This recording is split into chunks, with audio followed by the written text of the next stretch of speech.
What's up, everybody? Welcome back to episode 7 of Market Close. I know we haven't had a morning market news in a while, but hey, it's been busy. But glad to have you folks with us. As always, it's sponsored by you guys. So if you guys can hit the like and subscribe button, it really helps us out. My name is Sal. We got Cody here, who should be on the line, if not joining us shortly.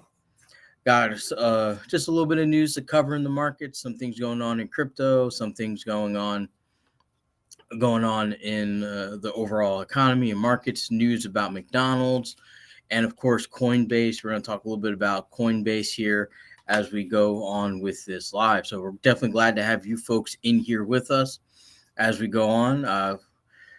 Before we get into the details, I just want to go over some housekeeping here. Of course, the crypto markets, we got 65 greed and fear index kind of in the solid green era. So looks like more and more buy volume is happening. We have the trading volume at 95 billion, up 15% from yesterday. We do have the total market cap down 1.2% at about 2.57 trillion. Of course, Bitcoin tumbled a little bit from the 70K yesterday, along with Ethereum kind of holding strong over 3,800.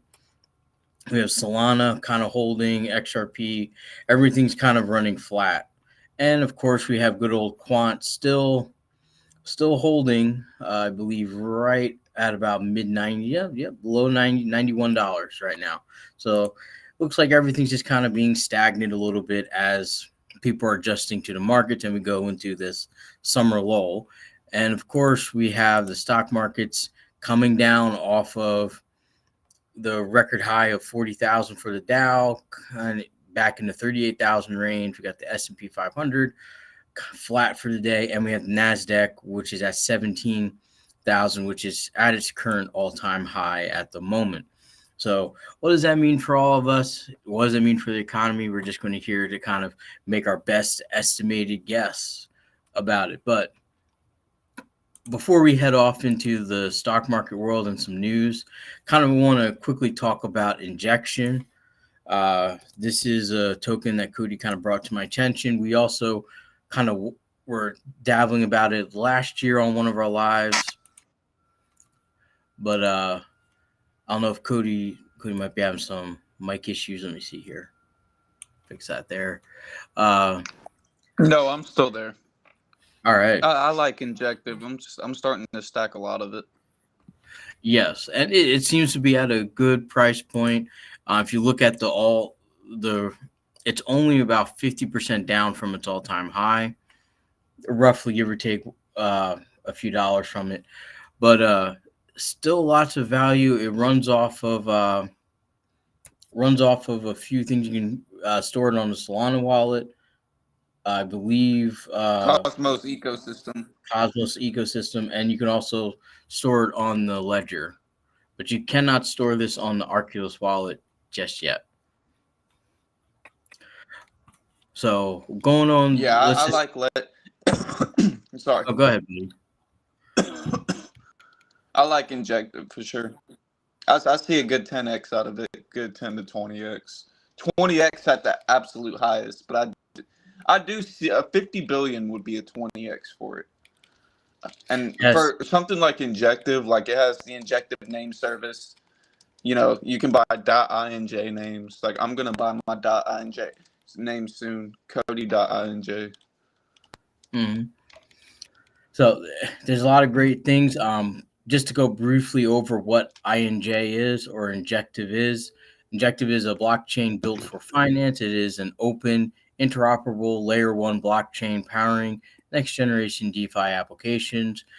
It also Injective is uniquely provides powerful core financial infrastructure primitives that applications can leverage, including a fully decentralized MEV-resistant on-chain order book. In addition, all forms of financial markets such as spot, perpetual, futures, and options are fully on-chain. And the decentralized cross-chain bridging infrastructure is compatible with Ethereum, IBC-enabled blockchains, and non-EVM chains such as Solana. So this is why you're kind of finding it on all the blockchains at the moment. Now, I'm not a big tech person here, so I don't know a lot about Web3 yet and all the coding and applications. However, I can tell you, based They are on building a layer 3 for ETH. yes, I know that they're working on that too. I can't give you the details on that, but what I can do for tell you is that this is going to provide a little bit of an excellent service for financial products, being that they can operate on a blockchain, everything gets registered. It's good for the other end, so people can neg you and say that the broker did it without authorizations, all those shenanigans, right? Because that's what most people try to do when they make a bad call or a bad put or bad whatever, right? So I think it's going to be good. I think it has a lot of potential. I don't think it's going to be understood by many retail investors. So it's going to be a late bloomer to this bull run.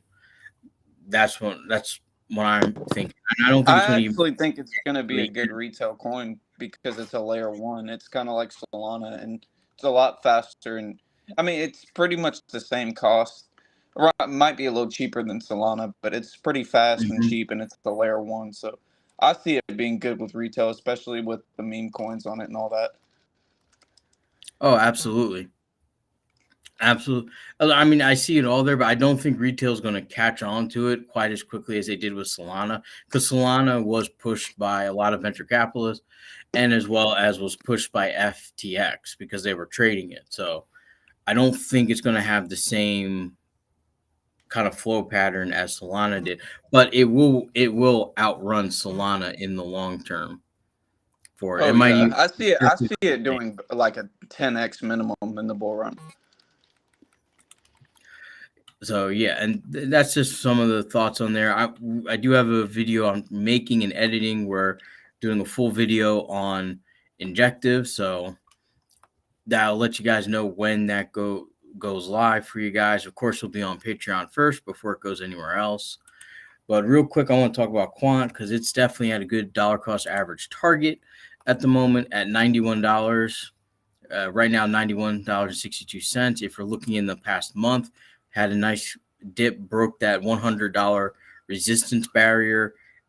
And even though the buy orders are outpacing the sell orders on Quant, it's still kind of slowly dipping down a little bit. So I think people are just buying, holding, but there's not as much dust buy orders. So if we can check the order book here, go to KuCoin. So I already have Quant pulled up here. I'll just give it a 5. Why not? There we go. There's your feedback.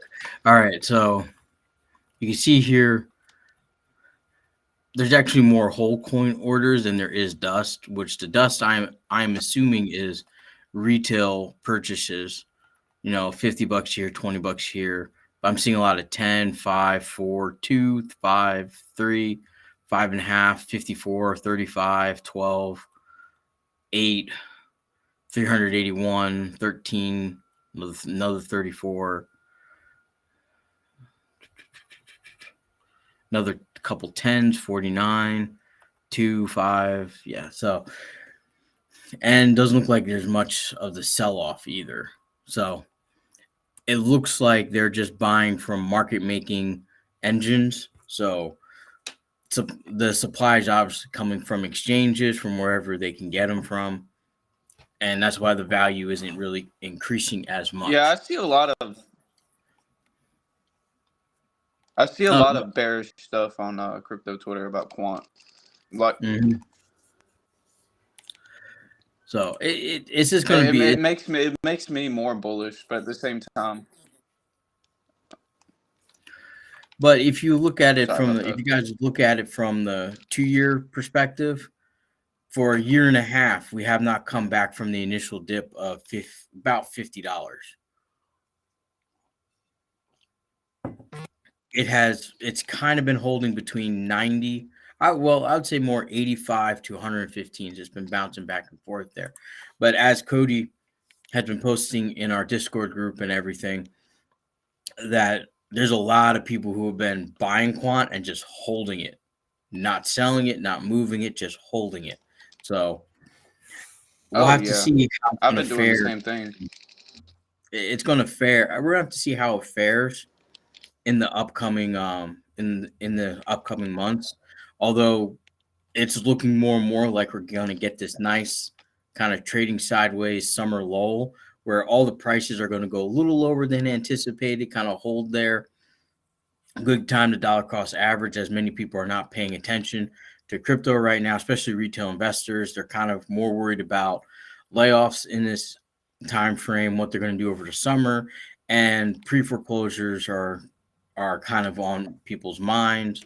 We already have Wells Fargo have already closed last year their mortgage division, and Capital One is closing their mortgage division as well. So we'll have to see how those are going to affect, because obviously if they're closing divisions, they're also laying people off. But coming over to the stocks here, I'm going to take a good look at McDonald's. Let's see come on, buddy.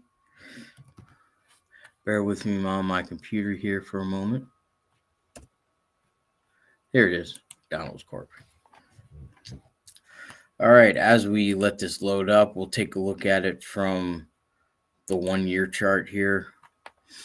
As you can see here, they've been taking some flack on some prices. Now, McDonald's has released a new $5 menu, as well as some other stabilizing dollar menu and value prices, although still their franchisees are still feeling a little bit of the pinch, as they're not as affordable as they once were for the average American family. So what that means for them going in long term, probably we're going to see declining profits for them over the next couple quarters. I don't think they'll expect to see a turnaround anytime soon unless they bring back the dollar menu. That'd probably be it. Bring it back so that someone could spend $5 and kind of have a cheap food. Because I think McDonald's forgot that they're not supposed to be a meal, like a dinner. It's supposed to be, I have $5 in my pocket and that's what's going to cover me for dinner. Like that's what the McDonald's was. And most McDonald's purchases were done because you were out of town, you're on the road, you didn't have time to really sit and eat, or you got young kids and you just got to get them something to eat real quick, or college kids, which was the majority of their orders, was college kids, just because they don't have a lot of money and this is what they have and they want something different than what they are getting at school or at the cafeteria or whatever they have. So that's kind of what this was, or just late night food runs for a lot of 20 to 25-year-olds. But with the plan, there's a lot of hype around it, although I don't think it's going to turn around their position on their stock. As you can see here, it's kind of flat from last year, but if you're looking, we are definitely heading in a downward trajectory. If we look at the 3-year chart, you can see that it hit its high a few months ago. Now we're headed down. Because remember, guys, at the beginning of this year, they said they had record profits. And now people are saying we can't afford to eat here, so kind of screw you. And they're walking away from McDonald's. And with that walking away, they have suffered their first loss in revenue in like 20 plus years, which is crazy because they were even making money during the Great Recession.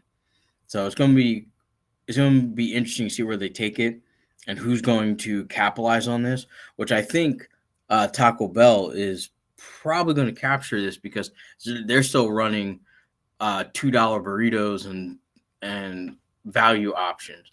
So I think Taco Bell and the company that owns that is going to capitalize on that market, or we're going to see places like Dollar General and Aldi's take advantage of, because for $40 you can go to McDonald's for one night, or for $40 you can get a week's worth of food at Aldi's. I give young people the benefit of the doubt that they're probably people 20 to 30 are probably going to switch off to that. and McDonald's is going to continue to suffer. Plus, they lost favor, and that's going to be a long time for it to come back. So I do also expect that their dividend they're probably going to decrease their dividend. Right now they're sitting at $1.67 for a yearly dividend. I wouldn't be surprised if they came by and said we're going to have to put that at like under a dollar, like 95 cents for that. But it's still a blue chip stock. Most people still consider it a blue chip stock. So, and I think it's been there since the 70s. McDonald's on the exchange. So I don't think people think it's going to go anywhere for that.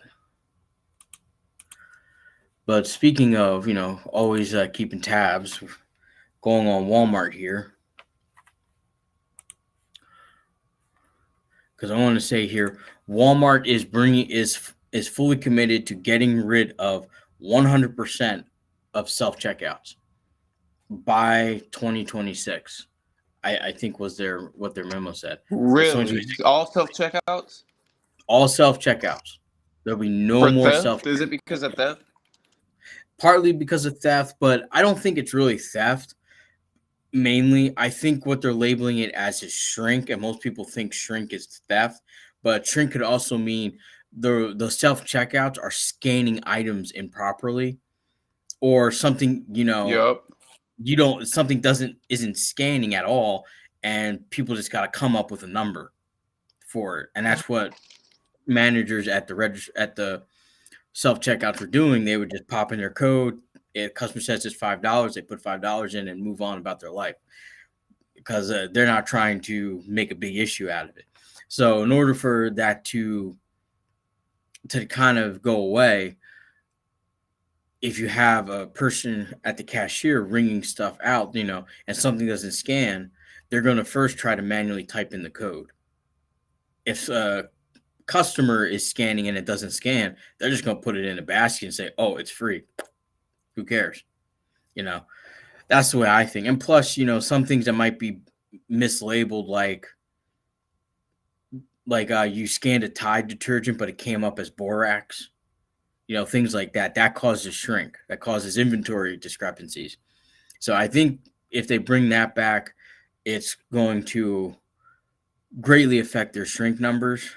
But then we run into the problem. Like when I worked back there way back in the day, like it's almost 22 years ago, that I worked at I'd say I worked at Walmart. It used to be when you were a cashier for the day, at the end of the day, you could see your total sales. And I know that's what led to some employee disgruntlement and things like that. So if they're going to go back to that and have their cashiers, the people collecting your money, you better be paying them well. So I don't think they're going to pay them like the basic cashier wage. I think they should pay them about $18 an hour. So if they're making that much, most people can say, okay, I understand that the company's got to make money, but if you're only making $11 an hour and you're ringing up $200,000 a day, that gets very frustrating and disgruntling to the company, because you can't at least give me $50K as a salary. That's their mentality. And most people don't think about, well, the air conditioning cost of Walmart's probably like $40,000 a month. Utilities, the water, the cleaning, the entire payroll of the store, plus maintenance on the outside, maintaining the building, the commercial taxes, property taxes, all that stuff.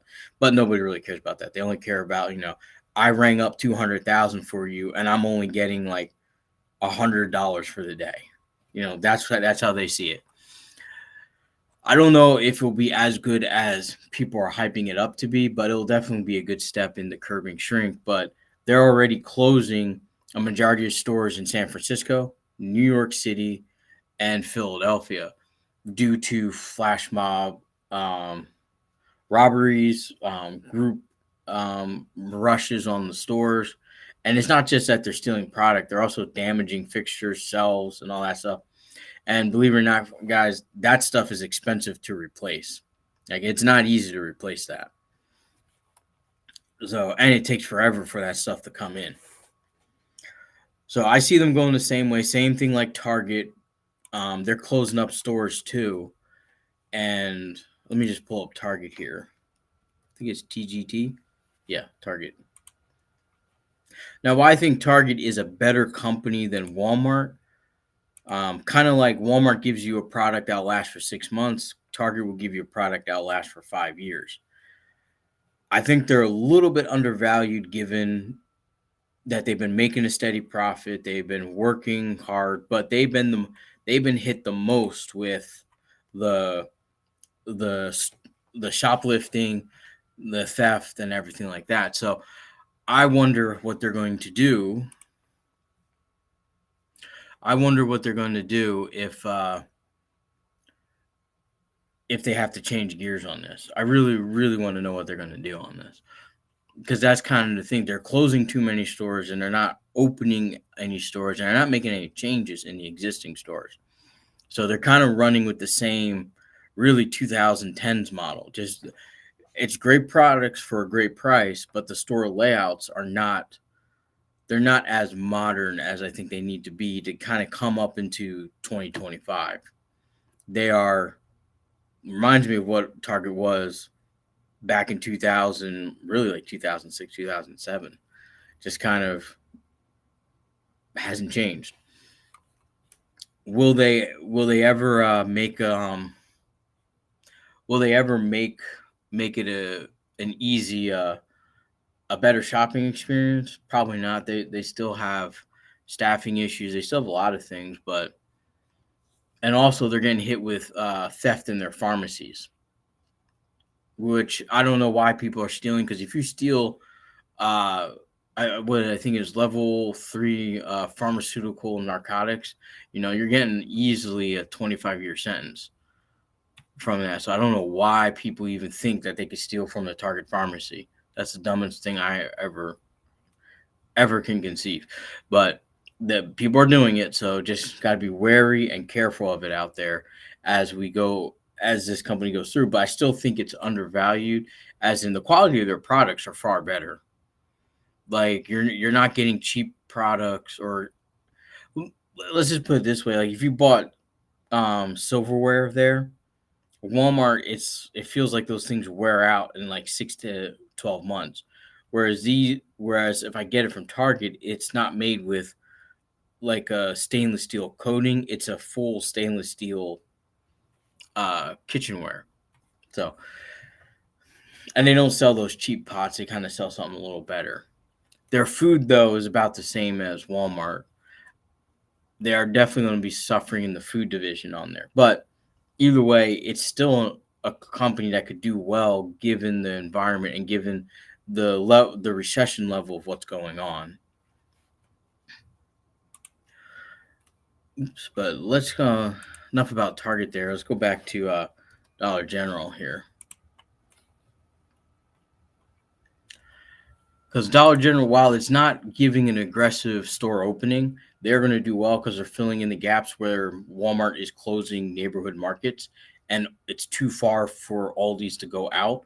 So we're talking like towns like in the middle of Missouri, middle of Nebraska, middle of Montana, those small towns, maybe like 200 people to 5,000 people. That's where Dollar General markets are they're building them. And they're not building them at a crazy rate. They're just building them as needed. So when they have a set amount that they're opening up, and when one fully opens 6 months later, they'll find a spot for a new one. Now the food is a little better, not great. Dollar General food has never been great quality, but it's cost effective, and that's what people are looking for nowadays, is a cost effective way to get groceries. And with Dollar General expanding their line, I really think that these guys also are going to see a nice chunk of change on their profits. And as you can see over the year chart, it's starting to move up from its flattened out position.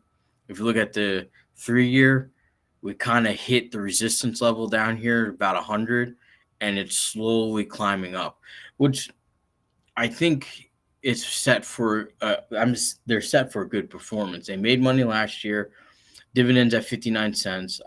if they keep building on their profits, I expect the dividend to get closer to like 75 to 80 cents for the year. And I think that'd be great, as this can push it into being a dividend yielding stock for many people.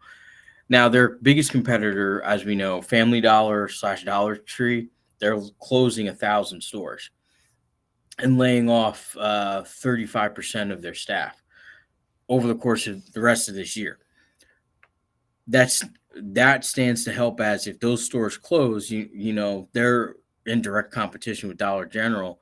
Dollar General is going to naturally increase, and with Dollar General running a skeleton crew, having only 3 or 4, maybe 5 max employees per store, they're going to make some significant returns. But there is one big hurdle. There is a price discrepancy issue and a potential lawsuit that's kind of looming with the Federal Trade Commission on deceptive pricing.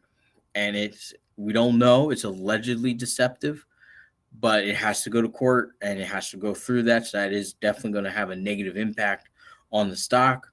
But I still see Dollar General as a good pick for the next 10 years as inflation kind of levels out. The recession is bottoming out.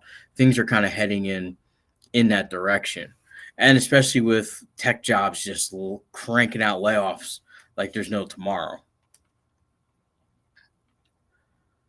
So, and that's really it. Other than we really want to take a big talk about tech, is that they are just steadily laying off. And you guys got to realize, like, even Google is taking away many of those employee benefits, like the cafeterias, the free food, the nap center, all that stuff. They're getting rid of it. And that's because it's too much money to do that. Insurance rates have gone up, so the liability of having that stuff and giving food to your employees has risen. They're going to be cutting it.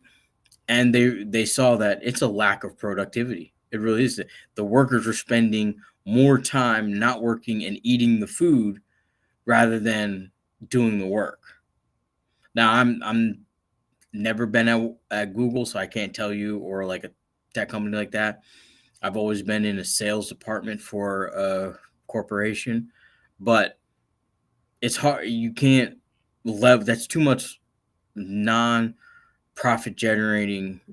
They're just basically money pits, because you got to put money in the cafeteria, you got to clean it, you got to code it, you got to do all this stuff. It's just not worth it if you're not getting the increase in productivity. And I think they're going to start ending it, because they need to start making money somewhere. Because like these tech companies can't borrow money at 0% anymore, and venture capitalists and other investment banks are not lending the money to them anymore. So they got to cut these benefits, and that's where they're going to cut first. I can almost guarantee Google's going to cut there. I just want to pull up layoffs. Oops, let me just pull up tech layoffs here. There's even Walmart has let go of the trial tech divisions that they had, that they were trying to do stuff with AI, all that. They're stopping. They have just given up on that in its entirety and started laying those people off. Let's see here. So let's see here. We should have a list of it.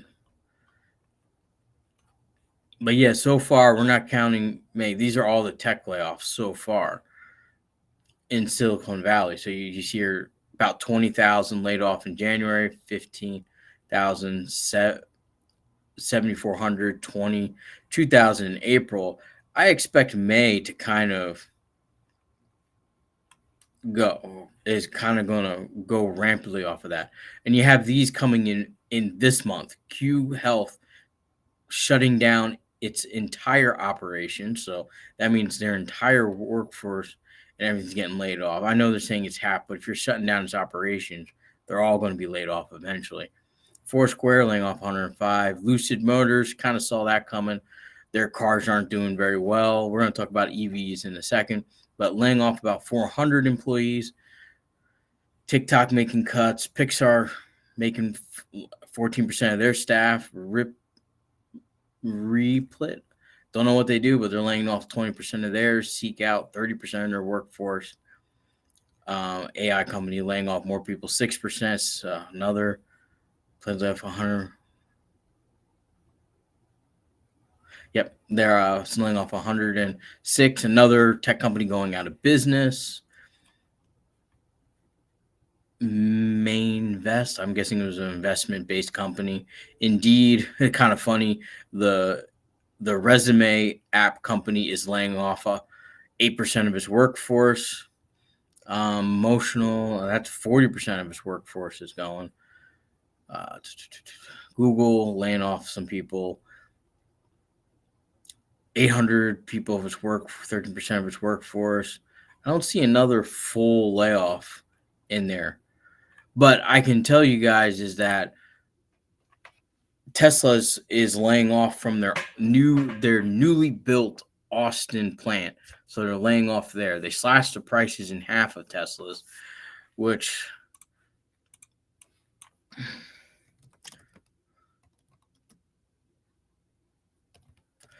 is just not a pretty good thing. I'm just going to pull up Tesla Motors.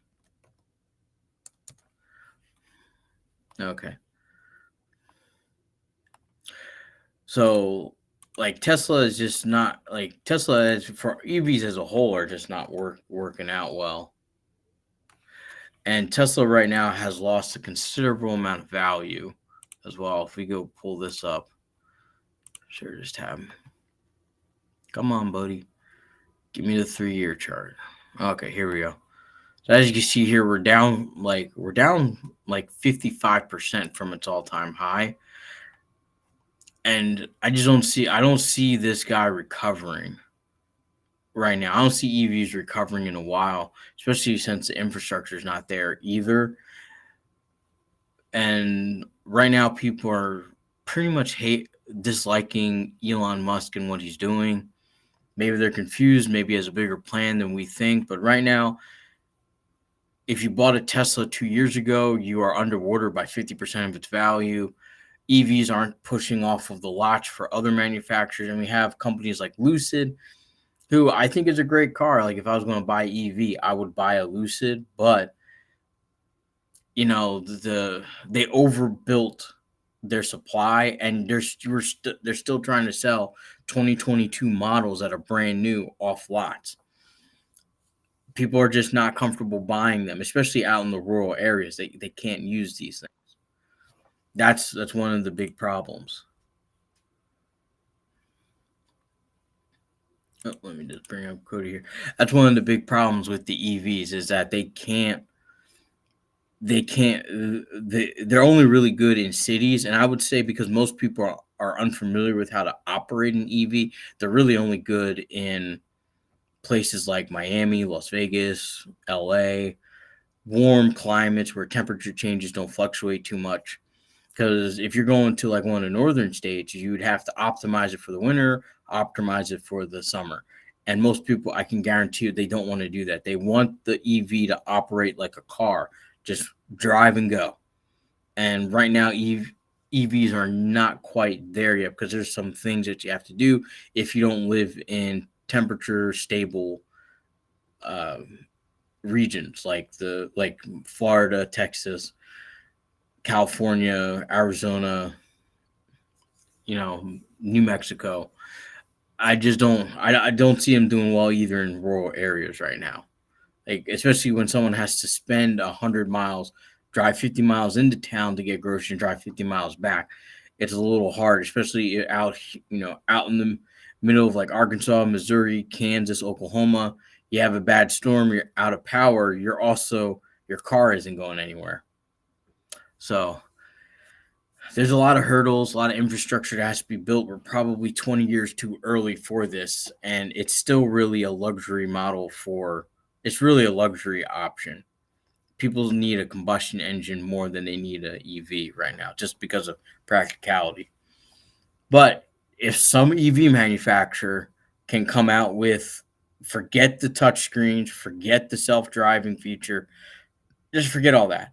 Just make an EV that can be under 20 grand, that's comfortable to drive and reliable, people will buy it. and has a range of 800 miles. I guarantee you people will buy it. And it probably will because you won't be putting all that damn energy into the self-driving, all these cameras, all this stuff. No, we don't need all that. Just it needs to be fuel. It needs to be efficient and save the average American money. They will buy it. I don't know why they haven't thought about it. Like you don't need it to be this cool techie thing. Just put the basic stuff in there. Put a electric powertrain on it, and put that sucker on the lot. People will buy it as long as it's comfortable to sit in and has ample storage space. I think people will buy it. But that's really it about that. Let's go back and talk a little bit about Coinbase here. 'Cause I have a feeling Coinbase after I'm going to say Coinbase and Crypto.com are probably going to be the only two crypto exchanges that are going to make it in the next 5 years because of popularity and because of how stable and they've been and how they've been working with Speaking of that, regulators. Oh, go ahead, Cody. people are bullish on the Crow coin as well. People are bullish on Crow. What's the Crow coin for? I see a lot of. Oh, okay, Crow. Yeah, I'm sorry. I had brain fart. I thought I was thinking totally different. CRO. Yep. So the crypto.com. Yeah, it's making that is making a hype back, especially with their credit card and the renewed focus on it. I don't think Coinbase will offer a credit card. I think they'll just go with ease of user interface, safety, and quality. Which I have if the it Coinbase debit card. Yeah, but I don't think they'll have a credit card like crypto.com has. I think they're going to stay with the debit card and you can get cash back for using the debit card, but they won't have like a credit card with a monthly billing statement. Although I think the crypto.com credit cards are very useful. They give a lot of rewards, they have a lot of potential, and they're going to have more potential as the economy kind of gets back on its feet. I still think Coinbase in the long term has a much better staying power because it's got a simple user interface. Most average retail investors, including the average crypto investor or someone who's looking to get in crypto who's 50 and up, can use it. It's got tutorials on how to move things on and off hard wallets and all that stuff. And it's very easy to pick up and use. That's why I think Coinbase is going to be a little more than crypto.com because crypto.com has their DeFi app and their wallet, which for the average investor is a little confusing, and you can put your money in places where you might not be able to ever get it out, and you got to be very careful. Whereas Coinbase is buy it, move it to your wallet, move it from your wallet, put it on the exchange and sell it. That's it. But they are. That's why I like buying coins that are on Coinbase. And they do a little bit more due diligence. But Coinbase is working on hasn't really announced it yet, but it's kind of in rumor mill right now. So just be aware it's a rumor, not a fact. But they are working on market making system for crypto, which can be wildly great potential for not only Coinbase but the crypto community as a whole. Whereas if you can't find a buyer for a coin, they will make a buyer for, meaning they'll either buy it or they'll find someone to buy that for you. If that makes sense. Because that's how stocks are. If you can't sell it, if you can't sell it directly on the exchange, they'll look for someone who's looking to buy it to sell it to them, and cuddle and legally allowed to front run a little bit to make a little bit of money off the transaction. So I think that's what they're trying to do. It's very hard to do with crypto, given that there's so many different platforms, blockchains, and interoperability is just not fully there yet. So it'll be interesting to see because interoperability has to be there, which means Coinbase is going to have to use like a bridging token or bridging blockchain to navigate all the other blockchains like Dot, Chainlink, or Atom.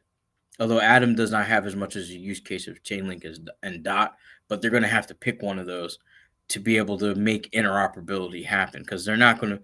I don't see them making their own cryptocurrency. That's going to cause a whole different litigation. What they're going to do is just use an existing one and adapt it to it.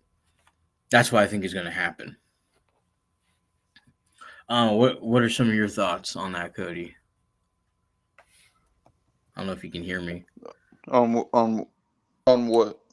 On the interoperability, or do you think like these like crypto.com or Coinbase are going to make their own coin, or are they going to use one of the existing ones? I think they'll use one of the Well, existing ones. there's tons of bridging platforms out there. You have like Arbitrum, you have like Injective, you have Polkadot, there's tons of bridging platforms.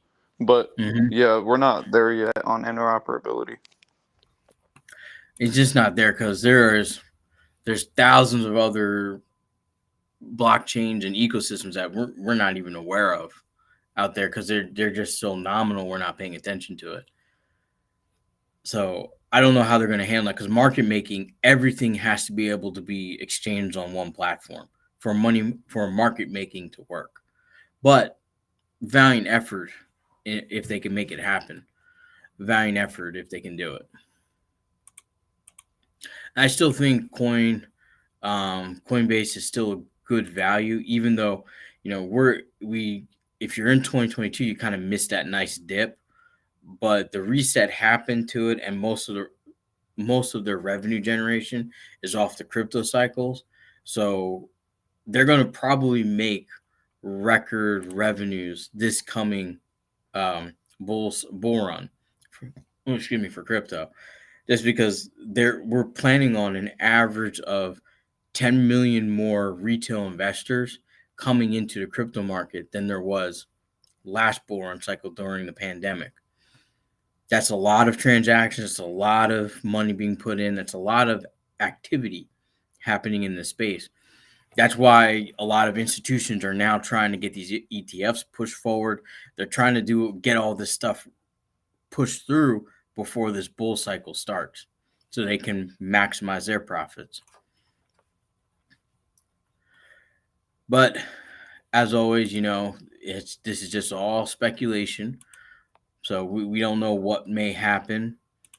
But speaking of that, the Ethereum ETF is going to start trading in July.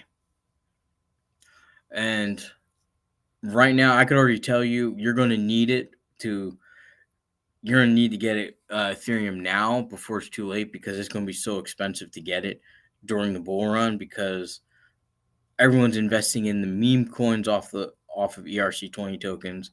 You have Quant, Chainlink, Dot, Inject. A variety of them also need in ERC20 tokens to move them in and out of wallets. And you have the ETF buying and selling and doing its thing. The value of this is going to skyrocket. Looking at the projections of what an ETF can do, this may bump it up to about 10,000, maybe even 12,000, especially with retail investors figuring out that they need to buy this too, along with their meme tokens or whatever else they're investing in. And that's just going to drive this value crazy. And even though it's flowing like it should during a bull run, because as you see here, it's been on nothing for the last year, but up and up. We had some resistance. We hit a new bottom around 3,000, and now it's just going back up, mainly pumping because of the ETF news. But given that it's now just, we know it's approved, but the official trading hasn't started, I really want to know what that price is going to be, especially since CNBC, CNN, MSNBC, and Fox News have all announced that the ETH ETF has been approved. Retail investors are probably looking into buying it now. I don't know if it's going to bode well for the price, and if you've been holding it, it'll bode well for the price. But as far as the ecosystem and the community, it's definitely going to cause a lag on the network.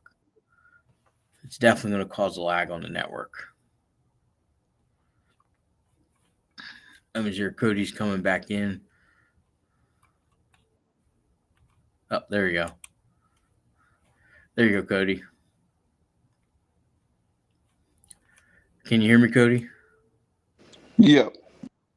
Oh, okay. There we go. All right. Well, that's all I really have to say. I mean, Cody, was there anything that you wanted to touch base on? Not really, no.